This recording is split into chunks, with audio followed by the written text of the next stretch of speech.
Some of you may or may not have come across Biggs and Collis's solo taxonomy. It's a model that's typically been used in higher education, but it's increasingly starting to filter out into the schools, and I'll put some links at the end of it. Solo, structure of the observed learning outcome. It's a way of classifying learning outcomes and helping you to graduate and look for the response in more depth. Alan mentioned before deep learning. That's the structure. You can see that it starts off from pre-structural and moves up towards extended abstract. Biggs and Collis provided a list of verbs, and what they talked about was a quantitative and qualitative phase in the responses. So we're looking for deeper responses to what's going on. The graphic, and this comes from the Ministry of Education in New Zealand, shows the relationship between very little understanding, or miss the point completely, right the way up through to the integration, and I'll just take you through that with an example.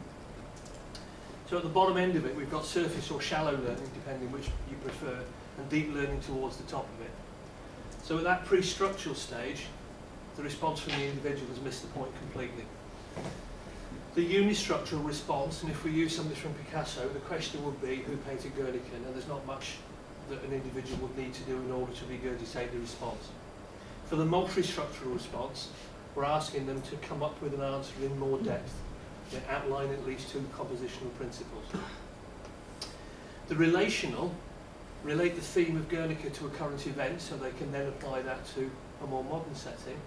And the extended abstract is where we're asking that individual to create more responses, and you can see the depth of it. So if I put the whole thing together, you can see the way that we can extend the individual's responses in both questioning or in the way that we've structured a lesson, and it could be a way that we can look at differentiating learning by looking at those different responses. The way we use it here, in some cases, because we design our own curriculum, we'll use it for designing learning outcomes in programmes. We'll use it for structuring questions and differentiating learning tasks. And the one thing that I've found it most useful for is evaluating both dissertations and presentations from individuals, because you can hear the level of response and you can graduate the response, especially if you're trying to score it. The person that's worth looking for on the web is Tate Coles, Totally Wired 77. He's got an awful lot of resources on there.